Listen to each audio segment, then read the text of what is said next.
6600. And the main campus is at 2714 Mount Pillier Avenue in Macon. So call them today at 478-742-0952. That's 478-742-0952. Bentley and Sons Funeral Home. We serve those who love in memory. 2025 is rapidly approaching, and you must input the 5P rules in your life. Proper planning prevents poor performance. Let's start planning now. 107.9 FM and 980 AM WDDO.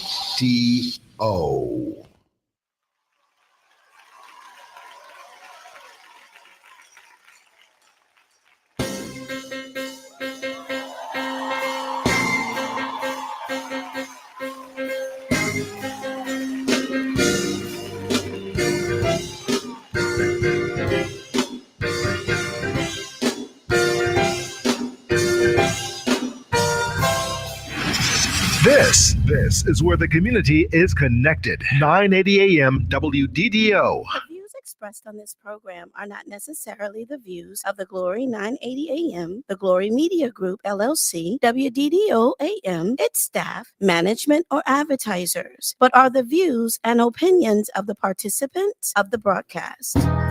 Macon and Middle Georgia. It's time for Village Talks with Tia and LJ. Join them live every Wednesday from 5:30 p.m. to 6:30 p.m. right here on the Glory 107.9 FM, 980 AM WDDO. Log on to the Glory 107.9 FM on Facebook or YouTube to become a part of the conversation. Let's go live into the studio for Village Talks with Tia and LJ. Is your child struggling with reading, writing, learning loss, and a culturally irrelevant curriculum? Do you want your child to be outstanding at reading and writing and also take pride in their culture? Then you want Reading Revolution Online. Reading Revolution Online is a web-based reading support program. We serve scholars in grades K through 8, and through our innovative approach, we help them build reading confidence and cultural identity development, equipping them for success in school and life. They learn about Black heroes and sheroes through caption videos, reading selections, and other activities. Reading Revolution Online is an experience for the whole family. Do it for the culture. Go to readingrevolution.org and get your membership today. Good evening, everybody. Welcome to Village Talks, the freshest radio show and podcast, bringing you conversations centered on community and culture from the 478 and beyond. I am your co-host, LJ, and this is my beautiful co-host. Tia, peace, good people. How y'all doing? Hey, we feeling good. We feeling good, Tia. I know I'm feeling good. Oh, yes, I'm feeling great. I know you feeling good, too. That's why I said we. Let me get myself together. Y'all get my mic up to my mouth so y'all can hear me loud and clearly. Well, say your name again then, since your mic wasn't clear. It's Tia, y'all. Peace, good people. How y'all doing? All right, for sure. All right, what we got going on, Tia? We like to start our show out with a little news and stuff. What's going on? Yeah, so what's happening in Macon? So here are a few things going on in Macon. Chesson Community Macon is calling change agents.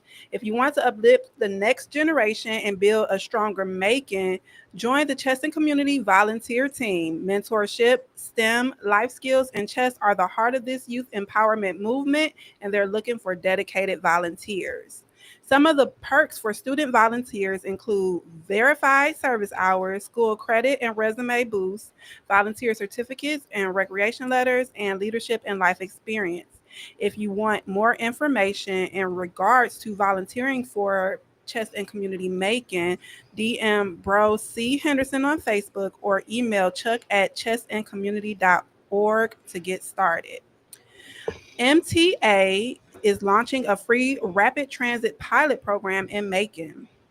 They are now accepting volunteer riders to help test a brand new rapid transit service, a rideshare style pilot similar to Uber or Lyft. It's free of charge during the trial period. This opportunity is open to individuals who live, work, or travel frequently around key Macon neighborhoods, including downtown, Shirley Hills, Gray Highway, and Ingleside. All riders must have a smartphone or tablet to access the app-based service and agree to complete occasional feedback surveys to help improve the service. The pilot program takes off on Monday, July 7th and runs through Saturday, November 1st of this year. The service hours are Monday through Saturday, 7 a.m. to midnight, and there will be no Sunday service transportations.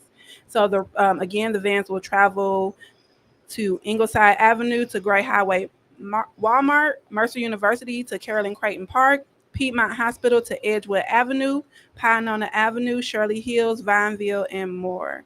So if you want to sign up or get more information, you can visit the Macon-Bibb County Transit Authority Facebook page for more information on that. And then we have a runoff on July 15th for the Democratic primary for District 3 for the Public Service Commission. Keisha Shine Waits is the former Atlanta City Council member and Georgia State Representative, and Peter Hubbard is the founder of the Georgia Center for Energy Solutions and Clean Energy Advocate. They both secured top spots in the June 17th primary, but neither reached 50%, triggering a runoff election on July 15th. The runoff winner will face the Republican incumbent Fitzgerald, who was appointed in 2021 by Governor Kemp in the November general election. The Georgia Public Service Commission is a statewide board of 5 members that regulates major utilities, including Georgia Power, and sets electric and natural gas rates. So make sure you visit mvp.sos.ga.gov to check your voter status and polling location, and be sure to get out on Tuesday, July 15th to cast your vote and lift your voice. Hey, look, all that news is great. Appreciate that. On down, especially Chester community. My brother Chuck, hopefully he'll be checking in real soon.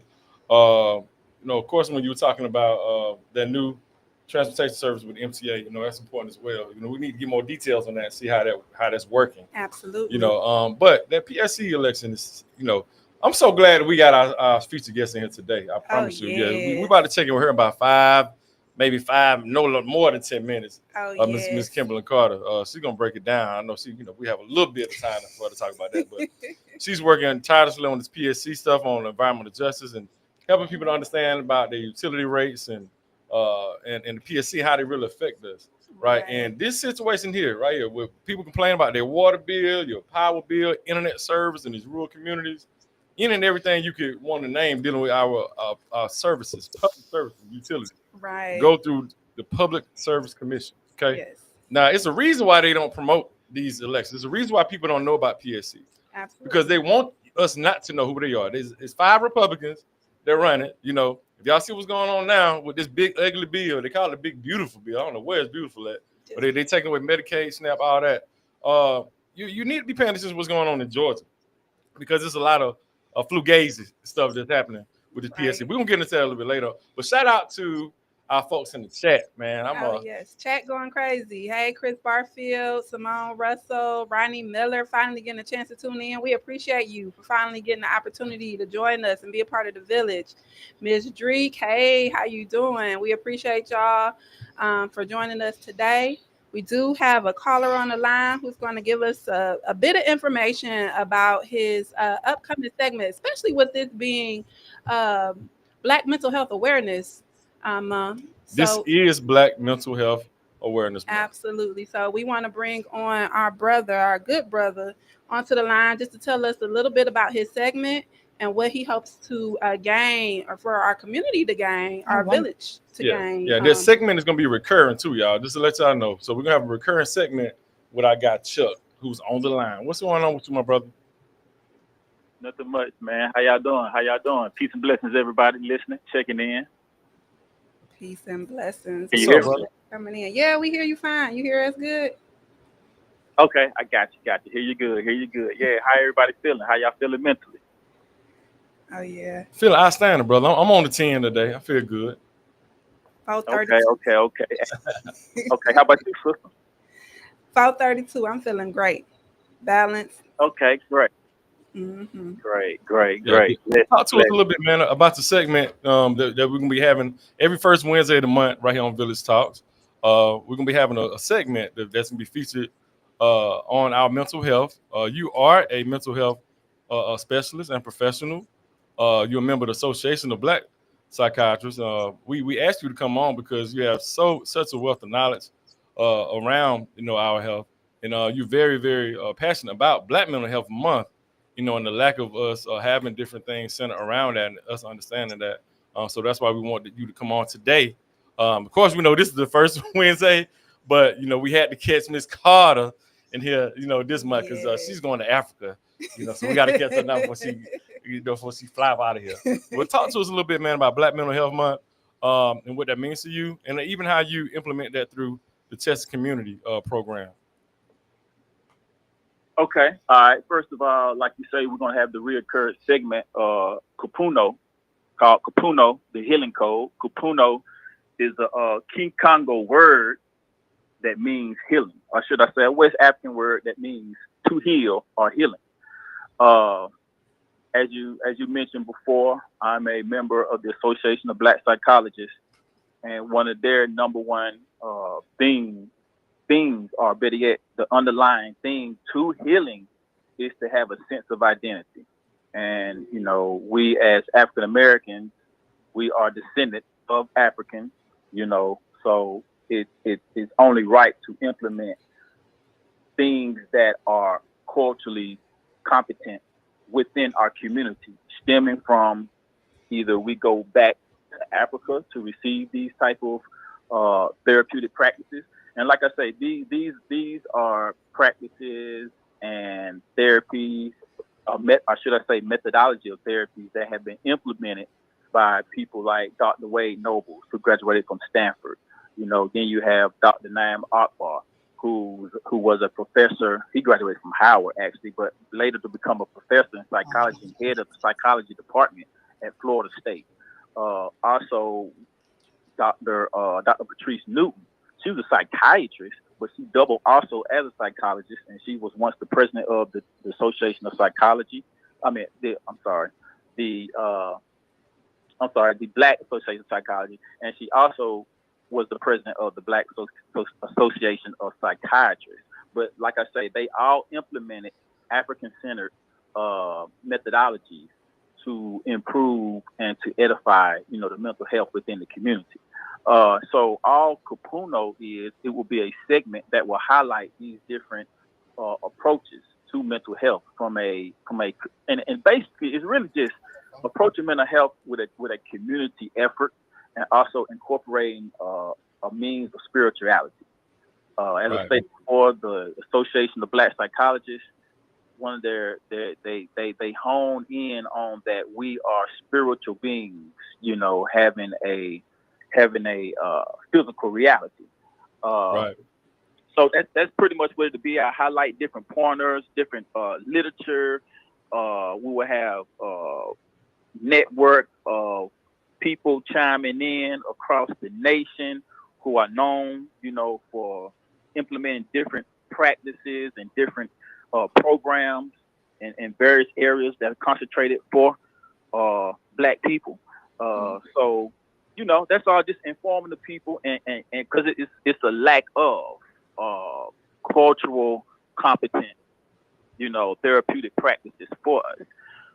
So that's pretty much what the segment will highlight. And as you stated, July is what they call Minority Mental Health Month. Also, BIPOC Mental Health Month. BIPOC as BIPOC, which is an acronym that stands for Black, Indigenous, and People of Color, which we all can relate. We're Black, we're Indigenous, and we're people of color. So I can go with that. And it was founded in 2008 by a mental health advocate by the name of B.B. Moore Campbell, and she was an author and also a journalist out of in California, and she just understood the mental struggles in the community. She highlighted those struggles in her writings and journalism, and also she tried to reduce the stigma and improve access to culturally competent care. She recognized that racism and historic trauma and discrimination had a very, very serious impact on mental health and the access also to treatment and who was implementing the treatment. So, we give her, she's still alive, whatnot. So we give, her honor for being the, the original creator of this mental health Minority Mental Health Awareness Month in July, where you have different across the country. You have different programs going on. I know it's a big one in Chicago. Brother of mine, Dr. Obari Cartman, he's hosting one in Chicago, I think. Because also, I want to say they have it's specific a week for Black communities in July, and I think it's 20 through 26. But I know by next segment I have all that laid out. Right. It's just to bring awareness to the importance for number one, because we have struggled for so long, and not only just the present day struggles, we have past struggles, past trauma, which is also epigenetic, which is in our genes and DNA, that we carry on normal day-to-day life thinking that this trauma and this stress is what it is, and we've normalized that. Just last week, I have a friend of mine, I think he was 41 years old. He had a stroke. A lot was just the pressures of just living, Black man in America, struggled, working, Then also, this is another thing too as well, mental health, our diet. As I spoke in the last episode I was on with you all a couple weeks ago, we got to really watch what we eat as well, because what you eat directly influences your mental health. Right. Your gut, your gastrointestinal tract, your gut, it is very important. As I stated before, is your enteric nervous system, and it has more neurons than your spinal cord. More neurons. Hey, look here, brother. Hey, look here, man. Well, you got to say something for next week. Right. Hey, you about to start rolling. You about to start rolling. But next week and this month, I highlight some steps of wellness or a regimen that's centered specifically around the Black community. Things we can do. Like I said before, the network. I will have a network where we'll have culturally competent therapists chime in, who are practicing. I'm not a therapist. I'm not a counselor. I'm still in school, but there will be people on the show who are accredited, who are doing the work, that will also speak and let the people know, how to optimize their mental health. Because if your mental's not right, everything else you're not gonna be right. Period. And we have a problem with mental health in our Black communities, and it's steady increasing at that. But that's pretty much it. And I'm ready for next week so we can dive on in more deep. And like I say, for my people, don't forget, just do some research, on Black Mental Health Month, or should I say the politically correct term, they call it BIPOC. That's BIPOC, Mental Health Month, which is July. Just see, I know some things happen in Macon. I'm sorry, in Atlanta. I'm not sure about Macon, but by next week we will have a list of activities in the local area or in the state that people can attend, or if not, I know some things via Zoom, some conferences and some workshops. Right. Well, Brother Chuck, we appreciate you. Thank you so much for calling in today. And we appreciate all of the information. We look forward to the segment on next week's show and going forward on first Wednesday of every month, y'all. So make sure y'all are tuning in to Village Talks with our segment Kupona, which is the West African term to heal or healing. Absolutely. And so we'll be talking about self-identity and having a sense of identity and how all of those things correlate to not just our mental and spiritual health, but our physical health as well. So thanks again, Brother Chuck. Oh, yeah. Chuck can bring that fire too, y'all. Don't, let that smooth voice fool you. Go check out one of our old episodes with him. He was like episode 4 or 5. Go check him out, man. It was awesome. Shout out to everybody in the chat saying, what's up? We see you, Zakia, our village sister. What's happening? How you doing? What's up, Ronaldo Scott? How you doing? Ronnie, we see you again. Christopher Brown, we see you. Yes. just to let y'all know too, if you are streaming us live on Facebook, the comments are streaming live with us. So your comments are being seen, and make sure y'all are interacting. Service to my thug life. Yeah. And then on that note, yeah, we are on your actual radio. This is Gospel Radio Show. The Glory 107.9 FM and also 980 AM WDDO. So yeah, we're not just a podcast, it's an actual radio show that's virtual. So you can go online and actually we see on it. YouTube as well, and Yes. on the Glory app as well. So make sure if y'all haven't downloaded that app, y'all can tune in that way as well. And- But getting right to the birthday girl, the birthday Whoop, queen, whoop. the professional, the honorable. It's just quite a privilege to have this woman in our presence because she brings the heat, the fire. She my mentor and my big sister. That's what she is. I love her. And she I mine by proxy. love her. I'm gonna take her from LJ. He just don't know it. I love her. You hear me? The fabulous Miss Kimberlyn Carter. We appreciate having you We gonna here. clap for her. Yeah, that's right. Get them fans out, y'all. Where them fans at? Oh my Lord. Yes, Hey, represent Georgia. She too much. I'm telling you. I'm telling you. Show them the pocketbook for people that can see. Let them see the pocketbook. Oh no, I am not. I She am gonna not steal y'all. sharing the bag. Hey, nah, they gonna try to steal our I'm phone. about to say there's gonna be some knockoffs after that. We understand. How you doing? I am doing great. Very excited about Brother Chuck Henderson because he was giving all those shout out to those bison. You know, HU. You know, I'm a Howard girl. So talking about the late Dr. Naeem Akbar, who I sat in his class and went to sleep, but I passed. I did pass with an A. but I'm also hoping that he's going to also engage another amazing Black mind, and that is Dr. Frances Cress Welsing. Oh yes. I actually took Psych 101 from Dr. Welsing at Howard, and so hopefully he'll also talk a little bit about that and Definitely. the ISIS papers, because yes. once you understand who you are, no one can ever lie to you about who you are again. Yes, ma'am. Are you coming out talking about Frances Cress? I told this show gonna be. She started the show off with Dr. Frances Fire, Cress she Wilson bringing the heat, and the y'all. ISIS papers out top. Off the rip. She Off breaking the rip. Hey, off shout the out to rip. Dr. Naeem Akbar too. He has some amazing books. Chuck actually was just emailing him back and forth to see if he could possibly come on the show, but he sent us some information that we also gonna be sharing on the show. So that's a blessing, And I think he's having some vision issues. right? Yeah. Yes, definitely.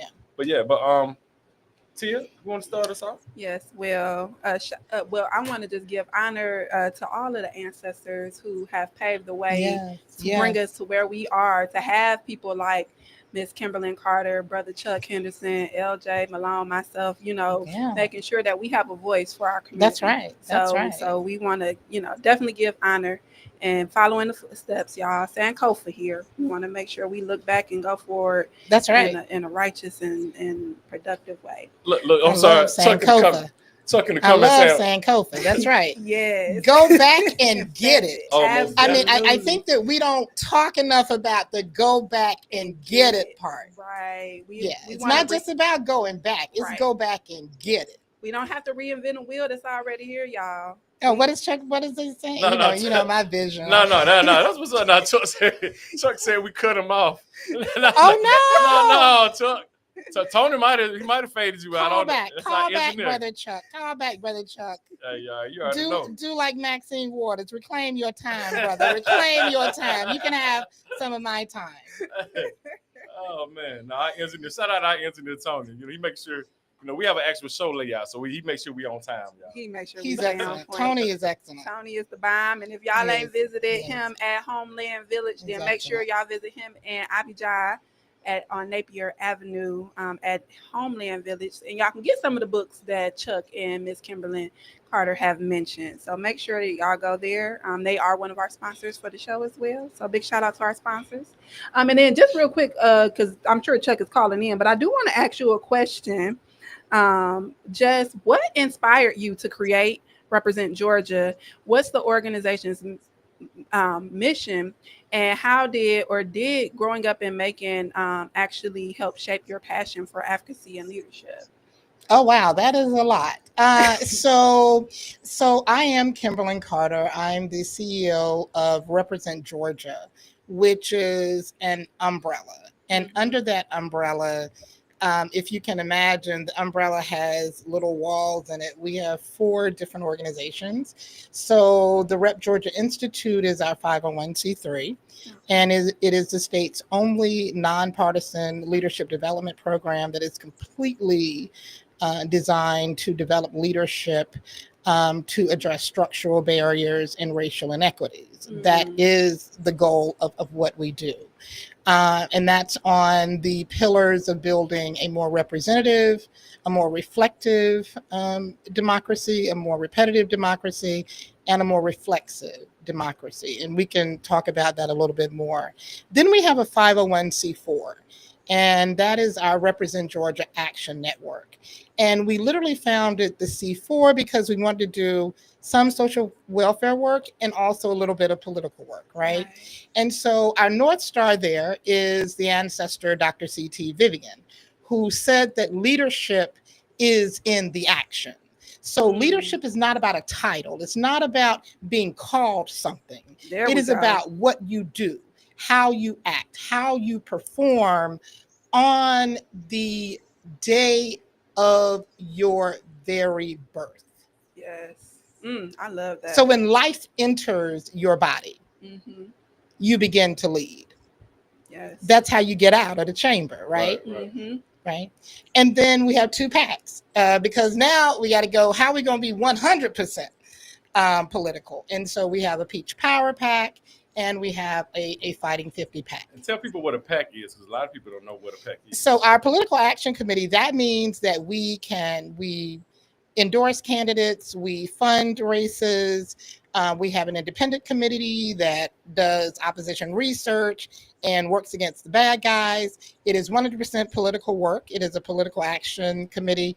It's a state-based committee, so we only do state-based races from the top of the ticket to the bottom. And the reason why we have these separate entities is because we are very clear on the enemies of our progress.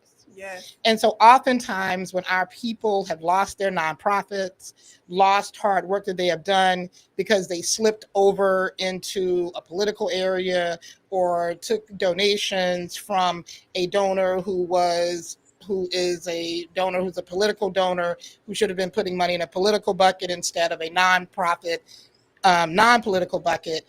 So once you learn those lessons, right, you understand how you must protect yourself, Right. how we must protect the institution. So that is why we work out of those 4 separate entities, right? So we can make sure that we are compliant, Right. and that we are able to do massive amount of impactful work in different ways. Absolutely. And the event, real quick before we get too far, we have an event coming next Tuesday. Yeah. Here in Macon, actually. Thank you. Yeah, I was gonna put it in the news, but I wanted you to tell the people yourself what's going on with Represent Georgia here in Macon and the significance of it and why they should register if they have not already. I'm telling y'all, because she be everywhere. She from Macon, but she all over the world. And it's a privilege to get her in her hometown. I'm telling y'all. Oh man. But I do want to just say this very, very quickly before I move on, because when you asked about how Macon, Georgia informed who I am, right? And so, I am born and raised in Macon, Georgia. I have Unionville in me. I got a little bit of Greenbrier in me. I got some Bloomfield in me. I got a little bit of Lizella in me. And so all of those amazing experiences shaped me. As a matter of fact, I led my first protest at 8 years of age out in Bloomfield about a little store that was trying to price gouge us Black kids, right? And so so all of that shaped me, right? My great-great-grandfather from Sumter County, which is in Americus, Georgia, was a Pullman porter. So he was a part of really helping to create real movement, a Philip Randolph level type of movement, right? My dad was a community organizer. He loved politics. And so just various parts of my family. My entrepreneurial spirit comes from my grandmother, who ran 4 businesses. So everything about Macon is in me. I got some Pleasant Hill in me. I went to St. Peter Claver. I went to DeSales for 1 year, and I was like, no more uniforms. I want to go to public school. So, and because, Southwest High School was just like this diamond in the sky to me, I ended up, going to Southwest High School with the Southwest Patriots. And, we had one of the largest graduating classes. So all of that definitely shaped who I am. So I've always, in some kind of way, been a part of movement spaces here in Macon-Bibb. Always challenging, specifically the white power structure here in Macon-Bibb that has been extremely debilitating to our progress. Don't ever say it's us, because it's not. When you understand the systemic and systematic issues that have continually pressed our people up against the wall, then you become very clear about where the problems are. And let me be very clear, it ain't us. Yes. Because they ain't like us. Yes. All right, sorry. No, all right, No, now, you all speak right. that. Y'all hear that? Speaking truth. We brought her on here now. Hey, look. Hey, don't call me. They not afterwards. like us. They don't like us because they ain't us. Let's be clear. Hey.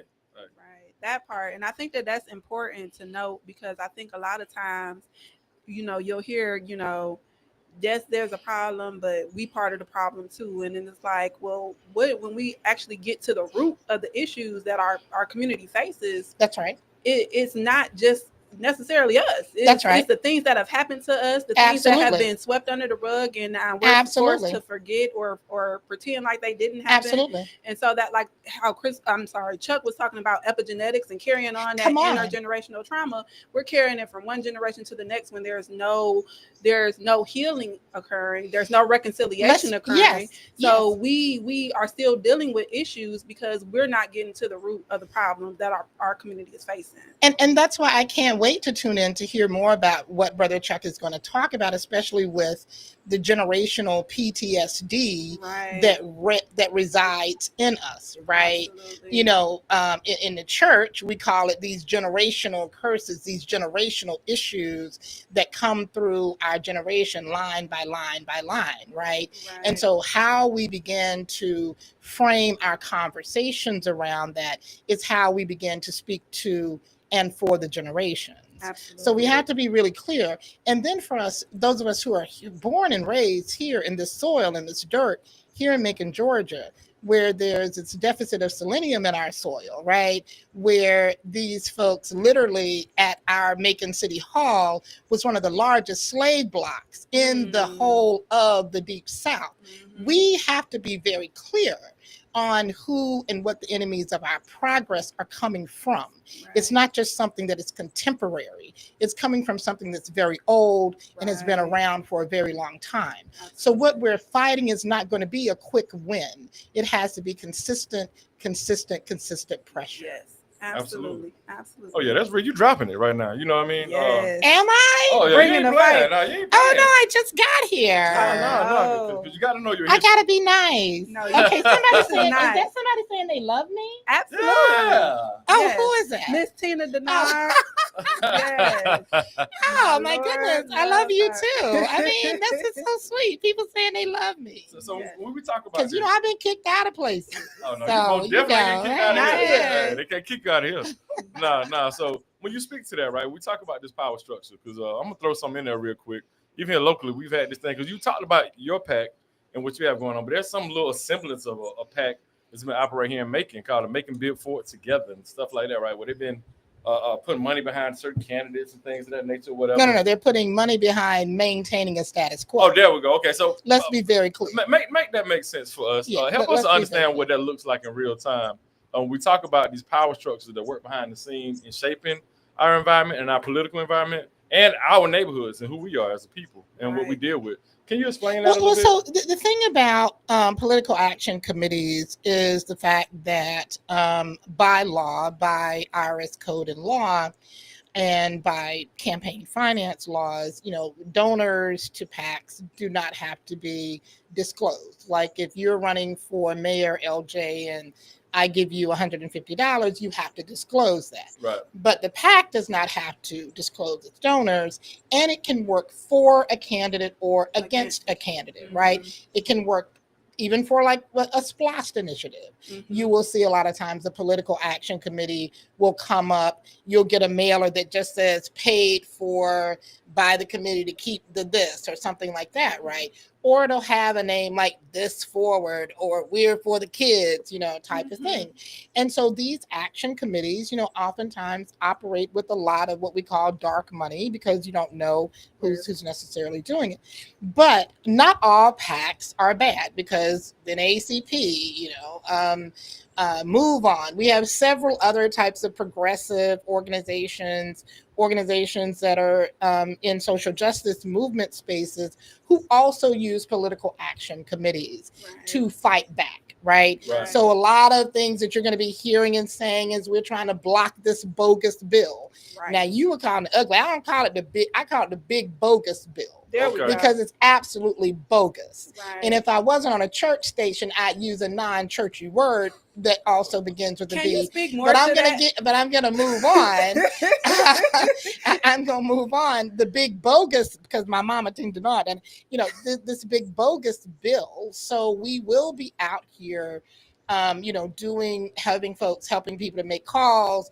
We're probably doing some paid phone banking. We may be doing some paid canvassing. We've been knocking some doors, and that will be coming from PAC funding, right? Because we're trying to move an agenda that is going to serve and improve the material conditions of the people. But then you have this other side. We don't want to improve the material conditions of the people. We want to keep the people who are fat, rich, and happy fatter, richer, and happier at the expense of other people. Absolutely. And so they then, will fund, will recruit, will go out and find candidates, fund them, endorse them, train them, develop them, and put them on the ballot. And teach them how to message and all of that. Right. Well, I do the same thing. Right. But for the good of the order. There we go. Right. There we go. Absolutely. Right. And we have to be very careful and we have to be watchful when we see these things, right? Because we have to be, visibility is our truth. We have to be the truth walkers, the truth talkers to our people. When they're getting these mailers, when they're getting these calls, we have to let them know, oh, no, they ain't about us. Right. They not for us, right? And we have to be very clear. And so that particular organization has been around for a long time, consistently supporting candidates, initiatives, and actions that, as we can see, have very rarely, if ever, benefited the material conditions of our people here. That's true. Very much so true.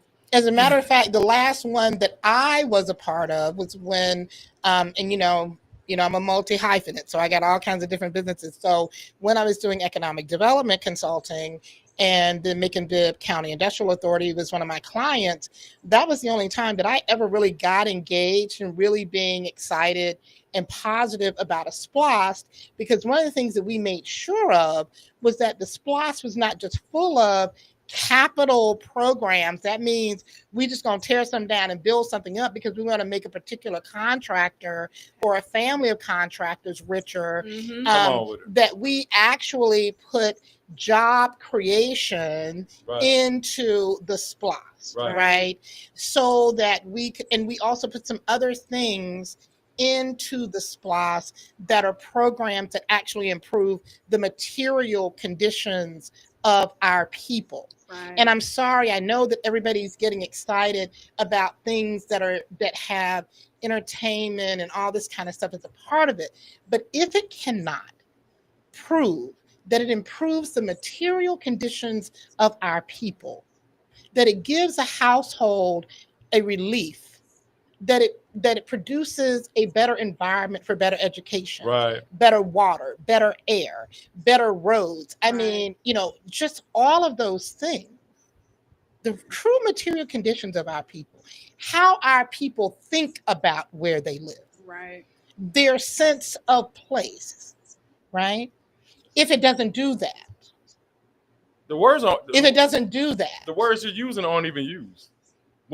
if it doesn't do that, Like for real, just simple stuff like that. Like real time. I want y'all to, because we talk about this too, Ken, right? Like, how you won't even hear our leadership even say the words stopping gentrification. They want to use that word. Right. They won't use the word black community. Like real talk. Pay attention now.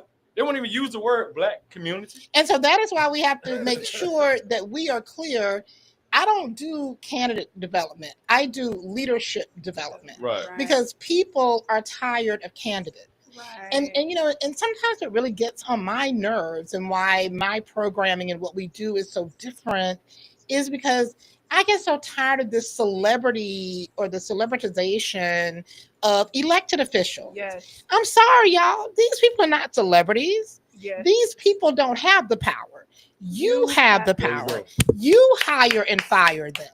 That's right. That's I've been trying to tell the people that for a long time. Stop treating them like they're celebrities. Yes. You will rarely find me on a selfie with a politician. You ain't no celebrity. You're an employee. There you go. Right. To the people. Hired by the people. Okay. Oh, that's Accountable real. to the people. So what we have people who are elected. We have elected officials, but there's a difference between an elected official and a leader.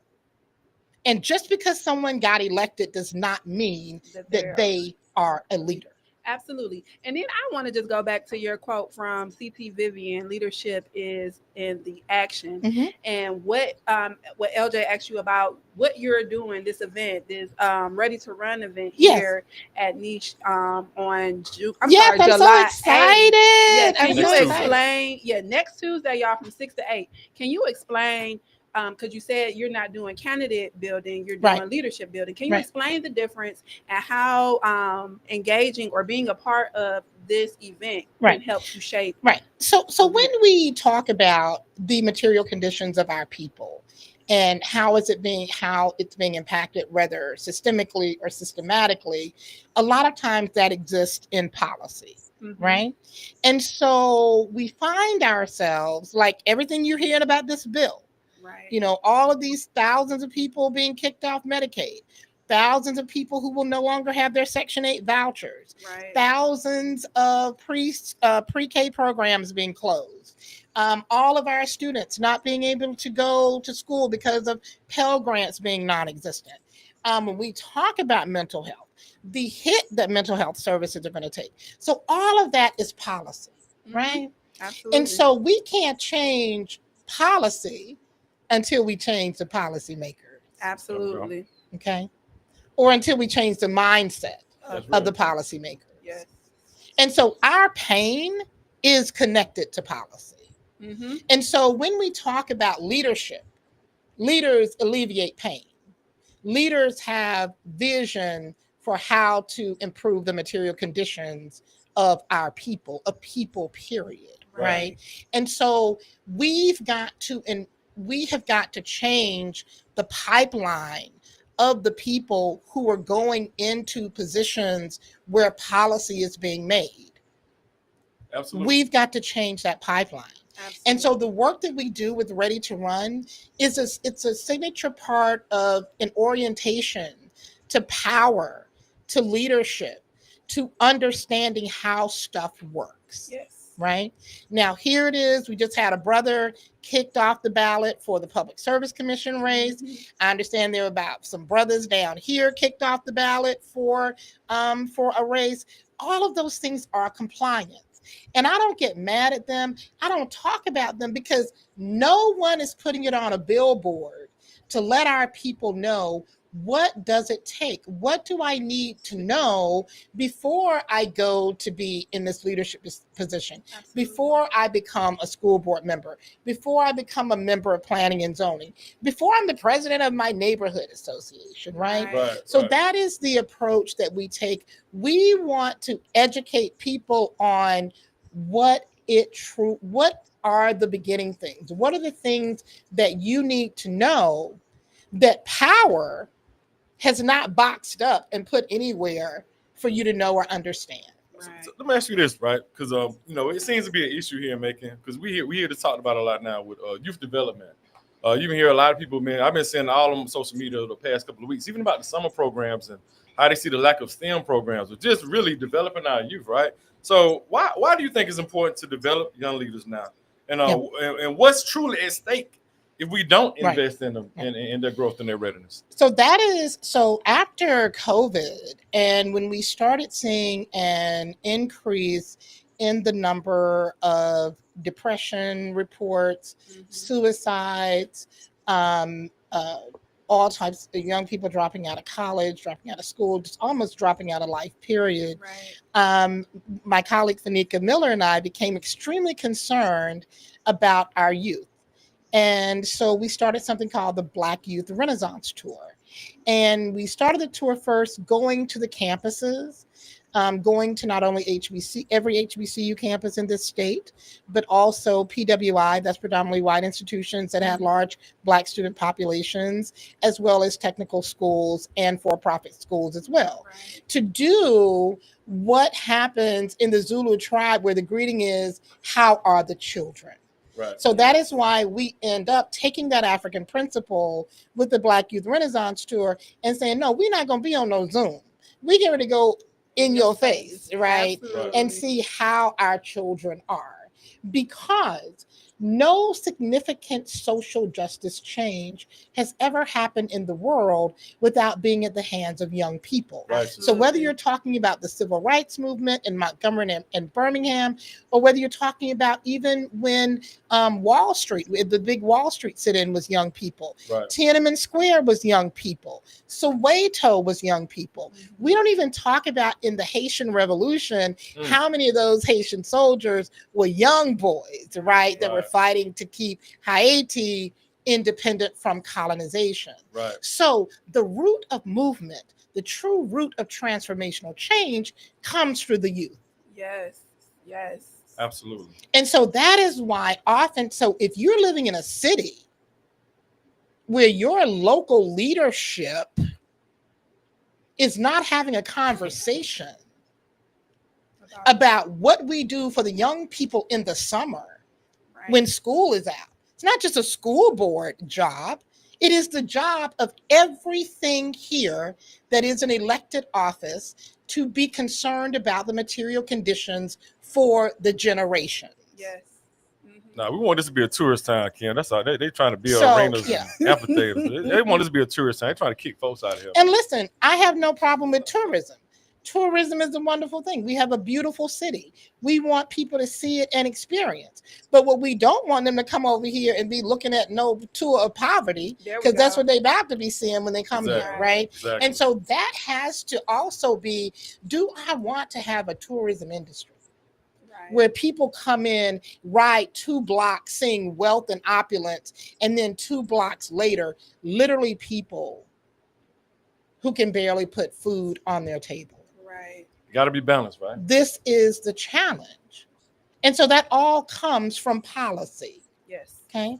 Now, here we are fighting these housing conditions, homelessness, advocacy, and all of that in Atlanta for all this time.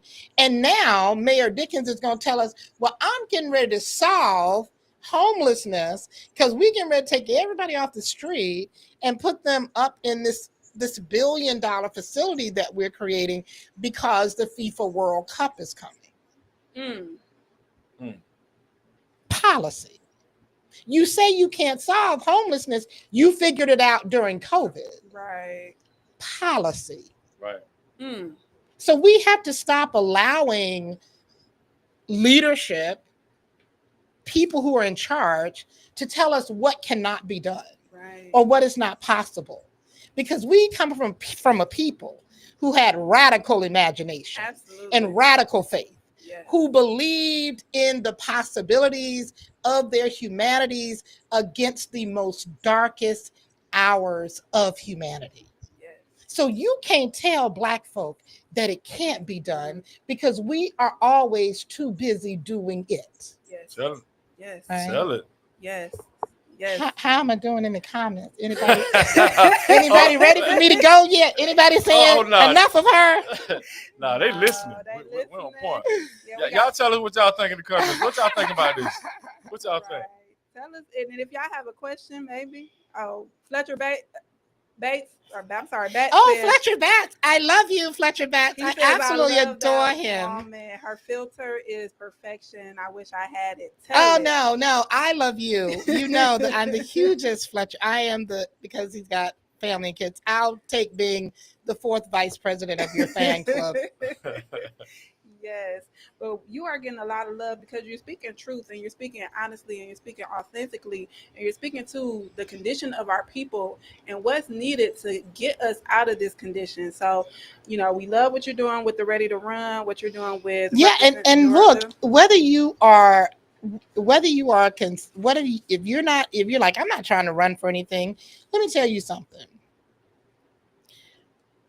When we look at what's happening in Washington, D.C., mm-hmm. when we look at the current occupant of 1600 Pennsylvania Avenue, mm-hmm. when we look at the resumes of the people that this administration decided to hire and place before us, mm-hmm. how can we ever say we ain't ready to run for something? We not good enough. Hello, the bar has disappeared. Okay, the bar has disappeared. I need you to make something plain real quick, Ken, like real plain, because there are a lot of folks, he a Howard alum too, or Diddy. Everybody talking about Diddy today and all this, right? But yeah, we have very few people that actually understand. Well, I won't say very few. A lot of our people don't understand what's happening with this bill that we talked about, right? Can you explain like what's at stake with bills like this, that are happening with this, what they call the big, beautiful, the bogus bill. Bogus bill. Thank you. It's the big bogus bill. All right, but that's what they call it. That's what they call it, but we ain't gonna call it what they call it because but what's the stake with that? So before I say that, can I just say one little quick thing?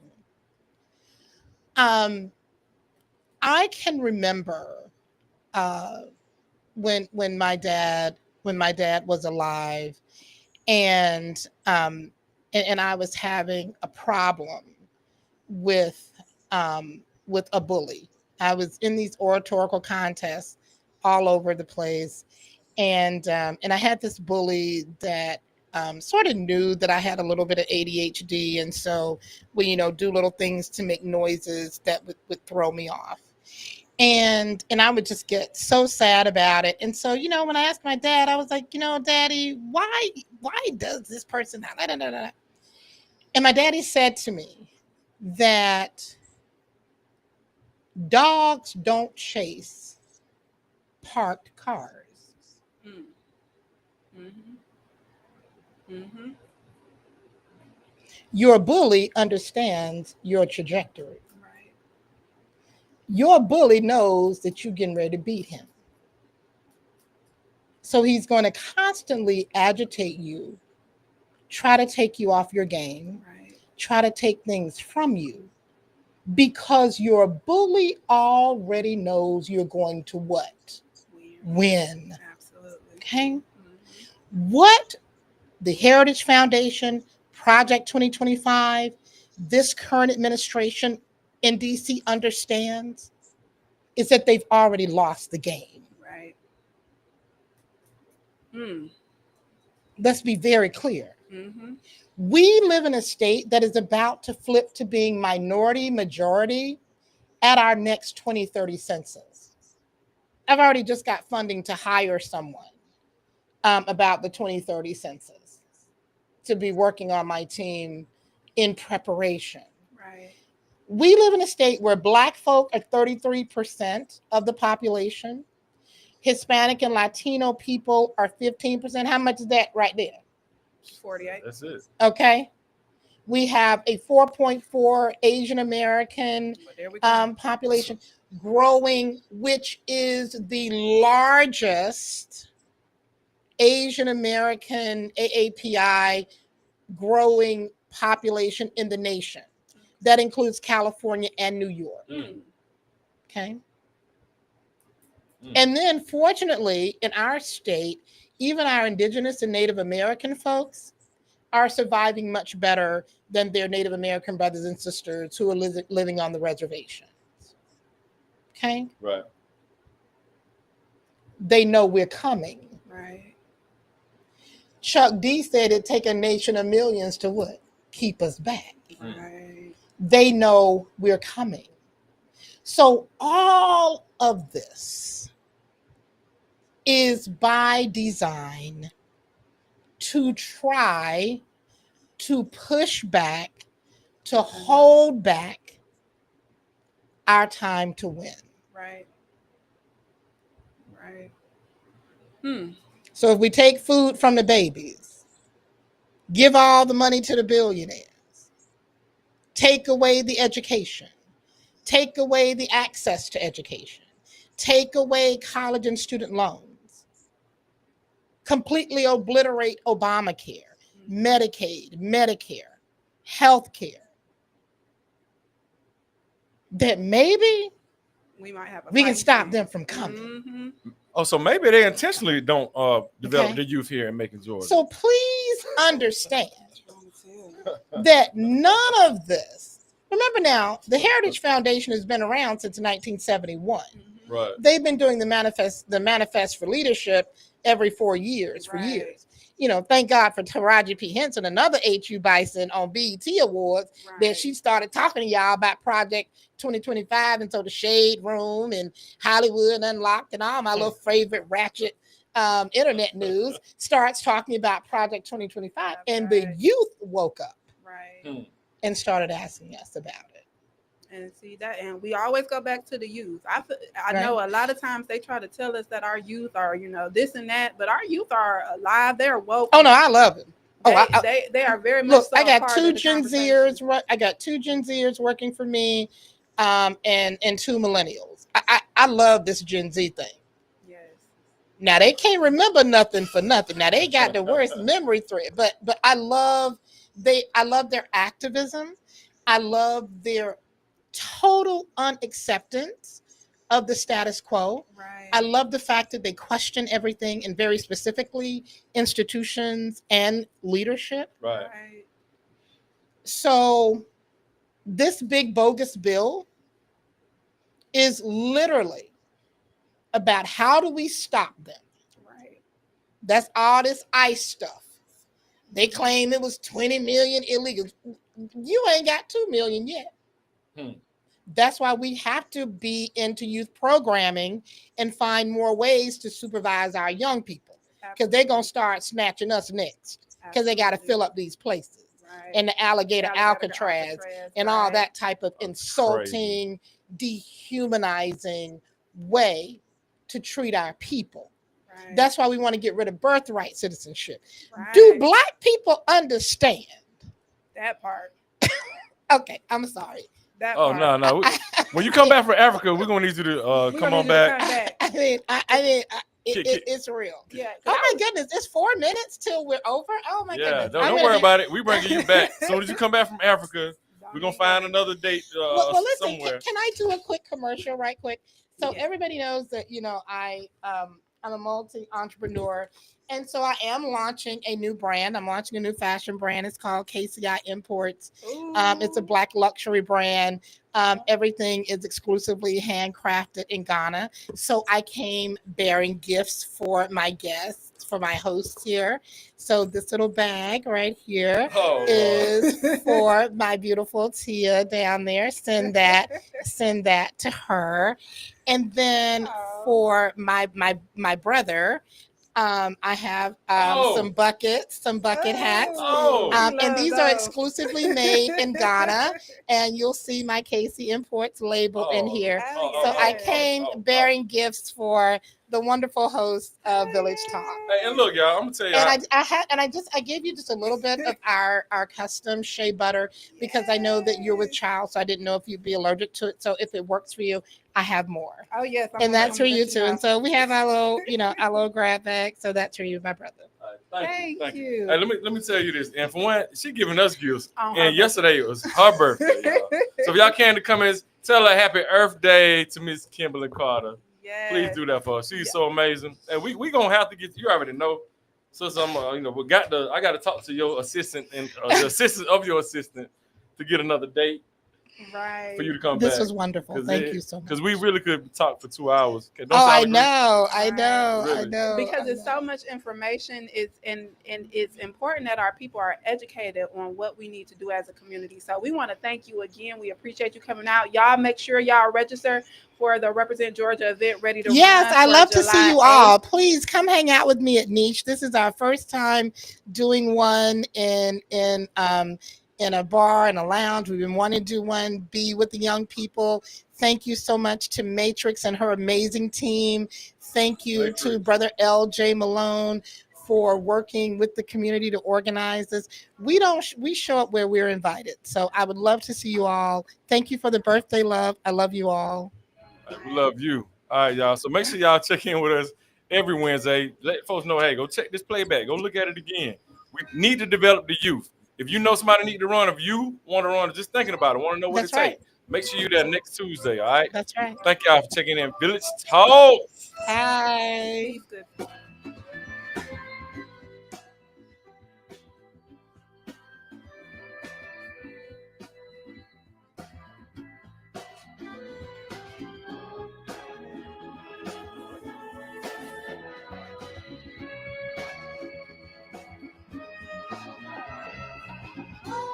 You've been listening to Village Talks with Tia and LJ. Join them live every Wednesday from 5:30 p.m. to 6:30 p.m. right here on the Glory 107.9 FM, 980 AM, WDDO.